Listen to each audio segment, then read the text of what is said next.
when you're creating your content, think of terms of, is it craveable? Is this content going to leave my audience wanting to come back for more of it? Or is it just adding to the noise that's already out there? Think of your content in terms of giving it and serving it up to your audience in the right place, on the right channel, at the right time, and it's going to leave them wanting to binge out on more of it because it is so great. In order to create craveable content, you have to first know who you're serving it up to, so make it specific and personalized to your ideal audience. It's also got to be something that they're going to want to come back and really get more of because it was satisfying to them. So don't leave them feeling empty or that it just wasn't up to snuff of what they are needing. Really, really add your signature touch on it, that they crave it because it's so special and you have your own unique flavor to it. So make sure it has a lot of your brand added in there. But think of terms of creating craveable content that is going to be specific for your audience, and they're going to want to come back more and more and more for it. You can do this in video, you can do it in blog, you can do it in email. It doesn't matter about the tools. It's all about your technique and you creating it specific for your audience from you, where they'll be able to recognize more of you because it's got your own flavor to it. So beyond empowering your employees, here's my most important tip to you guys going into 2019 is that you got to start thinking about the customer experience with your marketing. Now I know all you guys are thinking about customer experience. It's become a big topic. How do you deal with people face to face? What happens when they have a problem with a product? What's customer service like? All these kind of things. But what you're failing to realize is the most important customer experience that you're overlooking is customer experience with your marketing. You're banging people over the head with emails. You're retargeting them right and left, and you're pissing them off. Which one of you guys measures the downside of your marketing and not just the upside? I venture a guess, none. So start looking at how your marketing is affecting your customers and think about their experience with it and how to improve it.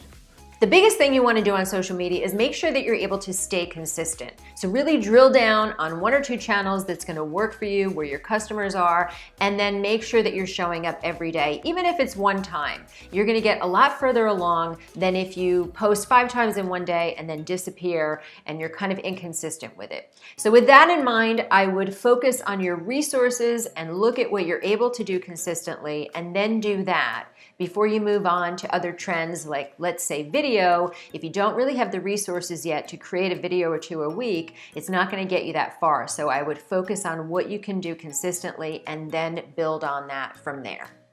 I am writing a book on influencer marketing because I believe that the organic social media marketing experiment of the last decade, I think, is coming to a close pretty quickly. I think that companies are still investing in organic social, but at the end of the day, social is becoming pay to play.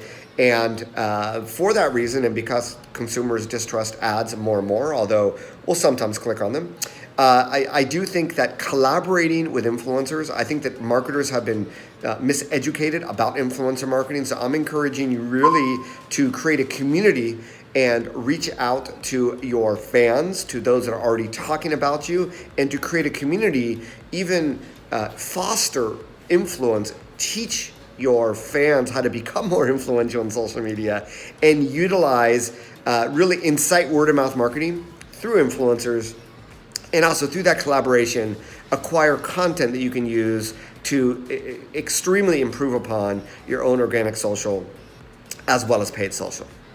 Making very short, 1-minute commercials, little video ads for any piece of content. You worked really hard on that article, right? Now it's time to do promotion. So you spend 3 minutes making a social post for it? Spend 20 minutes making a tiny commercial for it, telling people all about it. What's the benefit? Why should they care? What will they get from it? Make that little commercial for each post you make. Put that in social media. The social media websites are pushing video to the top of everyone's social streams thanks to the algorithms. So that is going to be the most effective content marketing tactic, traffic driving tactic in social media for 2019, is to make little videos for everything that you do. So it's going to be a bit more work. Add captions makes a big difference. Add stopping power, really important. But that's going to be the winning strategy for at least the next 6 months or a year.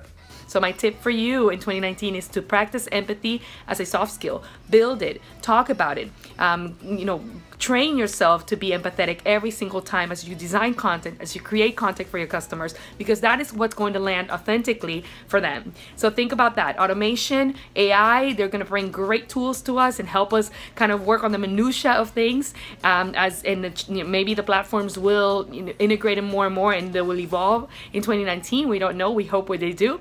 But with that comes also the responsibility of continuing that human-to-human connection more and more, to feel that we are talking to our customers one-on-one, they feel connected with us, and that is all driven through empathy. So work on empathy, work on that. It's going to be a great year.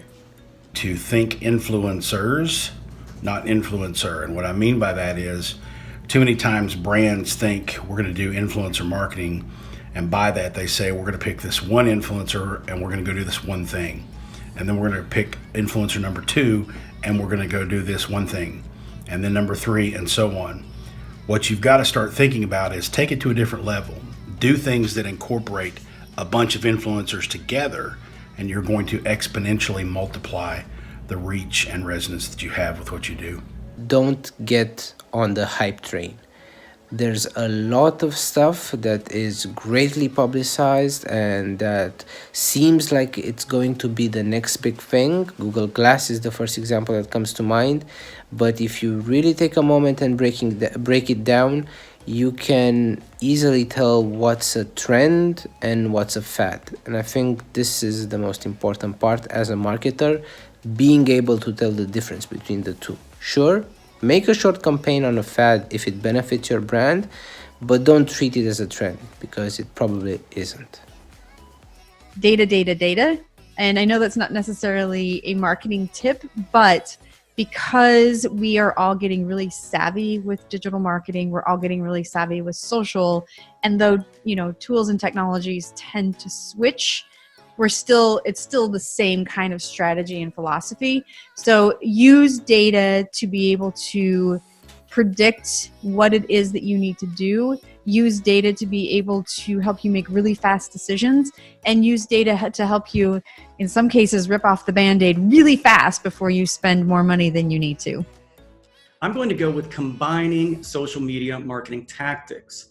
The top social media influencers have a knack for getting their real and authentic voice out there. And of course, they're using video to do this. So those are two tactics, being authentic, but using video to convey that voice, that personality that engages with your target audience. And then of course, we have to use paid advertising to reach that audience, consistently reach that audience, and let them understand who we are, the business we represent, with that authentic marketing voice. And Facebook ads is a great way to do this because in addition to reaching that audience for a reasonable amount of money, it also gives us a lot of feedback, a lot of data that we can then use to adjust our marketing tactics. It's pretty easy. I recommend that we all go back to basics and we focus on the one-to-one interactions with our consumers on social media. I've seen so many brands go the generic route and go away from the one-to-one personalization that we used to have when social media was just beginning. And I've seen it affect brands in a huge way, whether it's sending the wrong response to somebody on accident or really just not listening to what they're saying and hearing what they're saying. So I think we all need to take a big step back from all of the popular trends and all of the new parts of social media and really go back to the fundamental part of interacting with people on a one-to-one basis. Once we're there, then we can dive into the trends again. But we just can't let it go the way we have with brands, because we'll end up really desensitizing our consumers to social media. My most important social media marketing tip for 2019 is to encourage you to get uncomfortable and start getting authentic and human. So experiment with social media platform features that might not be the best in terms of proving a straight line of ROI from message to sales, but they will help you build an energized community of people who are willing to spread the word about your brand and act as customer advocates or supporters. So try out Instagram stories, Facebook stories, or YouTube stories. Go behind the scenes in your business, answer the hard questions, interact real time with your online community, answer comments, show up. Don't focus on pushing out your desired messages, your promotions, and your sales. Focus on building a community by truly connecting on a human level with them. As far as 2019 and my social media marketing tip, I think the most important thing you can do if you are in the B2B industry or an entrepreneur or own your own business is play within the LinkedIn space, and most importantly, play within the native video space. Why? Because LinkedIn just likes native video. Anything you do via video is going to get higher views in the algorithm. That means more visibility for you. Now, with your native video, if you can showcase your expertise in some way, if you can position yourself as a thought leader or a trusted advisor, that's the way to go using native video on LinkedIn. If you're going to use native video, don't forget about the description section. Almost make it a mini blog post with those 1,200 characters. Make sure to tag relevant people and use hashtags as well. So don't be afraid of the camera. It's going to be more important than ever in 2019 to be using video on LinkedIn as well as your other social platforms. Build personal relationships and be consistent with your content. So what do I mean by personal relationships? A lot of businesses that I speak to and a lot of companies out there, when they post their content, like to take an approach of posting to every channel without really having a solid strategy to engage with their customers.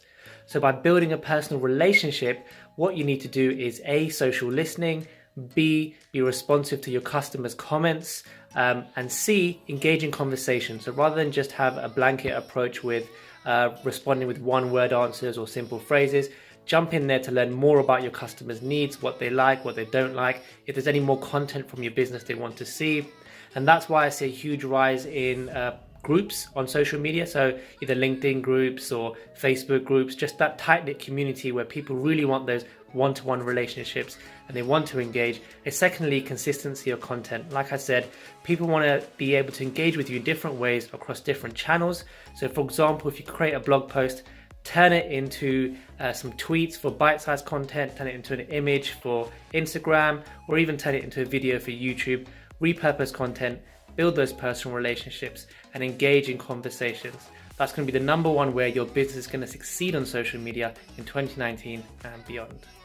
Stay away from Facebook newsfeed or all of the newsfeed out there. So more and more content are created for newsfeed, but then Mark Zuckerberg announced earlier this year that the newsfeed space is running out. Your content won't get the attention that it deserves, so stay away from newsfeed. And all the stories out there, either Instagram stories with 440 million daily active user or WhatsApp status 400 million user every day, just are the proof that the stories are some feature of social media, and therefore the newsfeed will be more and more crowded and won't really get the attention for your content. So stay away from newsfeed and be smarter with your content with stories. Here I go back to commitment because there is no question that every brand, whether personal or commercial, wants and even needs to be social online.